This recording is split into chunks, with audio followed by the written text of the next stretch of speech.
ഗോൾഡിലെ ഒരു cell പൊസിഷന്റെ break down ആണ് നമ്മൾ ചെയ്യാൻ പോകുന്നത്. അതും ലണ്ടൻ മാർക്കറ്റിലാണ്. എന്നെ ഫോളോ ചെയ്യുന്ന ആൾക്കാർക്ക് അറിയാം ഞാൻ ന്യൂയോർക്കിലാണ് ട്രേഡ് ചെയ്യാറുള്ളത്.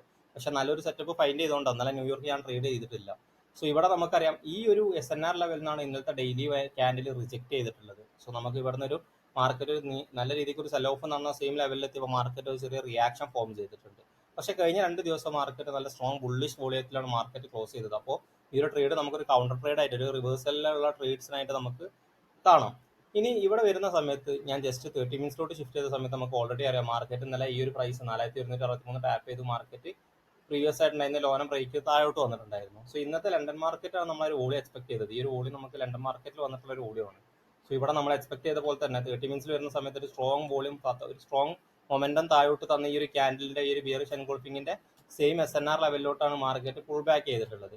സോ ഇങ്ങനെ വരുന്ന സമയത്ത് 50 മിനിറ്റ്സിൽ ഒന്ന് ഷിഫ്റ്റ് ചെയ്തിട്ട് സ്റ്റോപ്പ് ലോസ് ഇത്ര വലിയ സ്റ്റോപ്പ് ലോസ് ആയിരുന്നില്ല. സ്റ്റോപ്പ് ലോസ് നമ്മൾ ഒന്നും കൂടി ചെറുതാക്കിയിട്ടുണ്ട്. 50 മിനിറ്റ്സ് നോക്കുന്ന സമയത്ത് ഇവിടെ അറിയാം മാർക്കറ്റ് ഈ ഒരു സ്ട്രക്ചർ ഈ ഒരു ലോന മാർക്കറ്റ് ബ്രേക്ക് ചെയ്ത സമയത്ത് നമ്മൾ ജസ്റ്റ് ഒരു പുൾ ബാക്കിന് വേണ്ടി വെയിറ്റ് ചെയ്തു. ഈ ഒരു എൻട്രി മൾട്ടിപ്പിൾ കൺഫർമേഷൻ എന്നുള്ള എൻട്രിയാണ്. ഓക്കെ, ഈ ഒരു ടാപ്പ് ചെയ്ത സമയത്ത് നമുക്ക് വേണമെങ്കിൽ ഒരു ലിമിറ്റിൽ ഈ ഒരു എൻട്രി ട്രിഗർ ചെയ്യായിരുന്നു. ഞാൻ ആ ലിമിറ്റിന് വെയിറ്റ് ചെയ്തു. ഒന്നും കൂടെ ഒരു കൺഫർമേഷൻ വന്നാൽ നമുക്ക് ഒന്നും കൂടെ സ്ട്രോങ് ആവും. കാരണം എൻ്റെ സെഷൻ അല്ലാത്തതുകൊണ്ടാണ് മൾട്ടിപ്പിൾ കൺഫർമേഷൻ എടുക്കുന്നത്. ഇപ്പോൾ ഇൻ കേസ് ന്യൂയോർക്ക് ആണെന്നുണ്ടെങ്കിൽ ഇതൊരു ലിമിറ്റ് ഓർഡർ ആവും എനിക്ക് ഉണ്ടായിരിക്കുക. സോ ഇവിടെ വരുന്ന സമയത്ത് ഓക്കെ ഈ ഒരു ലോന മാർക്കറ്റ് എന്ത് ചെയ്തിട്ടുണ്ട്, ഇവിടെ നമുക്ക് നോക്കുന്ന സമയത്ത് ഇവിടെ ഉണ്ടായിരുന്ന 50 മിനിറ്റ്സിന്റെ ലോന മാർക്കറ്റ് ബ്രേക്ക് ചെയ്തിട്ടുണ്ട്. പിന്നെ നമുക്കൊരു പുൾ ബാക്ക് എക്സ്പെക്ട് ചെയ്തിട്ടുണ്ട്. ഓക്കെ, ഈ പുൾ ബാക്ക് എക്സ്പെക്ട് ചെയ്ത സമയത്ത് ഈ ഹൈന മാർക്കറ്റിന് ബ്രേക്ക് ചെയ്യാൻ പറ്റിയില്ല. ഇവിടെ ഉണ്ടായിരുന്ന നെക്സ്റ്റ് ലോണി മാർക്കറ്റ് ബ്രേക്ക് ചെയ്ത സമയത്ത് ഇവിടെ നമുക്ക് ഈ ഒരു ഏരിയ ബ്രേക്ക് ചെയ്തതിന്റെ ഹൈ എന്ന് പറയുന്നത് ഇതാണ്. പിന്നെ നമ്മൾ സപ്ലൈ സോൺ ആക്കിയിട്ടുണ്ടായിരുന്നത് ഇവിടെ നിന്നാണ് എൻ്റെ എൻട്രി ഉണ്ടായിരുന്നത് ഈ ഒരു 27 എന്ന് പറയുന്ന പ്രൈസിൽ. ഇനി നമ്മൾ സ്റ്റോപ്പ് ലോസ് എങ്ങനെ വെച്ചെന്ന് വെച്ച് കഴിഞ്ഞാൽ ഇവിടെ നമുക്കറിയാം സെയിം SNR മാർക്കറ്റ് റിജക്ട് ചെയ്തു.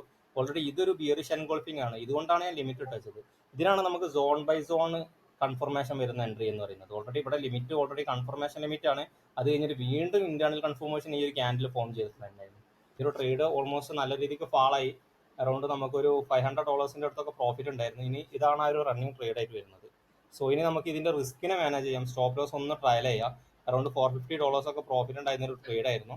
സോ നമുക്ക് റിസ്ക് മാനേജ്മെന്റ് പ്രോപ്പർ ആക്കാം. ഇനി കണ്ടിന്യൂഷൻ നടക്കുമെന്ന് ആക്കാം. ഇപ്പോൾ ഒരു $400 ആണ് ഇതിന്റെ പ്രോഫിറ്റ് റൺ ചെയ്യും. സോ ഫൈനലി നമ്മൾ ടാർഗറ്റ് അടിച്ചിട്ടുണ്ട്. ഞാൻ പ്രീവിയസ് ആയിട്ട് പറഞ്ഞിട്ടുണ്ടായിരുന്നു ഈ ഒരു ലെവലിലോട്ടാണ് ഞാൻ ടാർഗറ്റ് വെക്കുന്നത് എന്നുള്ളത്. സോ ഞാൻ ലണ്ടൻ മാർക്കറ്റ് ആയതുകൊണ്ട് തന്നെ അറൗണ്ട് എനിക്ക് ഞാൻ നോർമലി 1:3 4 ഒക്കെയാണ് ക്യാച്ച് ചെയ്യാറ്. ആ ഒരു 4 എടുത്തപ്പോൾ ഞാൻ എന്ത് ചെയ്തിട്ടുണ്ട്, എക്സിറ്റ് ചെയ്തിട്ടുണ്ട്.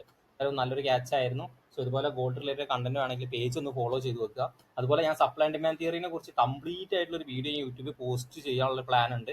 സോ ഇതിന് നിങ്ങൾക്കും പഠിക്കണം എന്നുണ്ടെന്നുണ്ടെങ്കിൽ ജസ്റ്റ് ഈ ഒരു വീഡിയോയുടെ താഴെ നിന്ന് കമന്റ് ചെയ്യുക. യൂട്യൂബിൽ ഒരു സീരീസ് ഓഫ് വീഡിയോസ് പോസ്റ്റ് ചെയ്യണം എന്നുള്ളതിനെ കുറിച്ച്.